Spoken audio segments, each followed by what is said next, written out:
So when we look at global hazard patterns, we will need to consider the different types of hazards, as their different causes mean that they demonstrate different patterns. We'll start with geophysical hazards and the distribution of earthquakes and volcanic hazards. To understand these, we first need to understand the theory of plate tectonics, and this begins with the structure of the Earth. You may be familiar with a diagram like this, which gives us the four basic parts of the Earth's structure. At the center of the Earth, we identify the inner core. The inner core is made of iron and nickel, two metals. It is radioactive, and we know this because if it was simply molten rock cooling down over time, then the Earth would be completely solid all the way through, and it's not, as we shall see. It's extremely hot in its very middle. It's around 6,000 degrees Celsius, and yet despite this being higher than the melting point of metals, it is held in a solid state.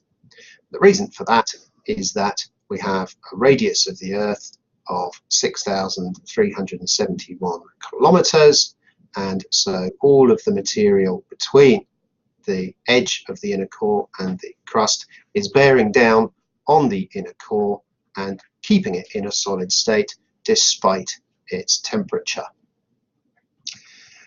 Next we have the outer core. This is still made of iron and nickel, which is why we call it part of the core.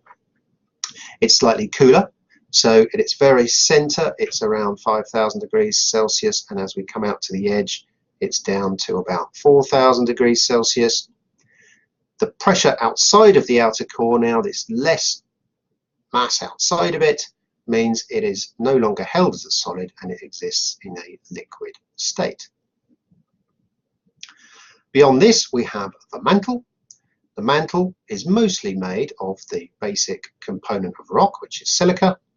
It is molten, meaning it is in a kind of semi-melted state, perhaps a bit like plasticine, Play-Doh, something like that, not like running water.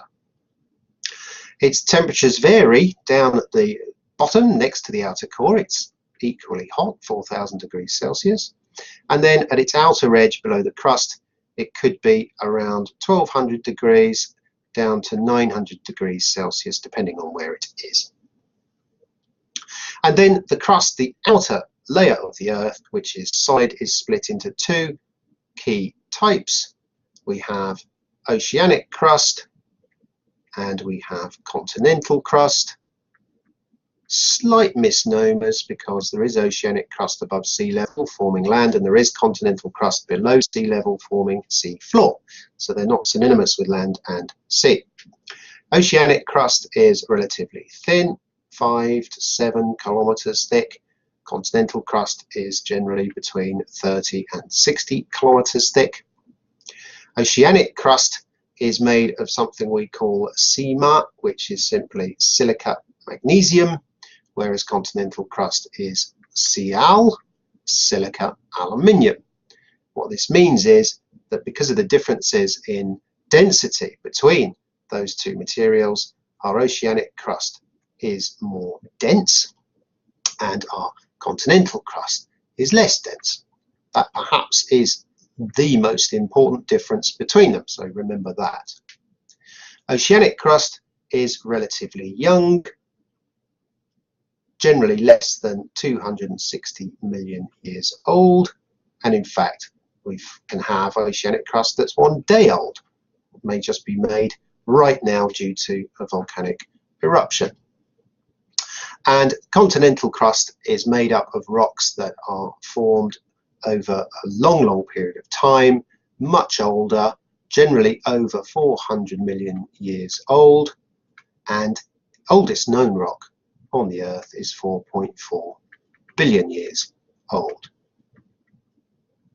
So why does that matter?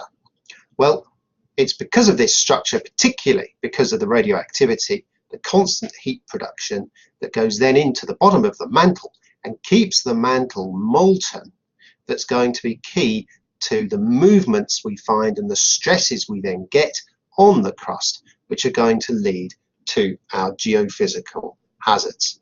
So let's have a look then at how the crust is divided up into plates.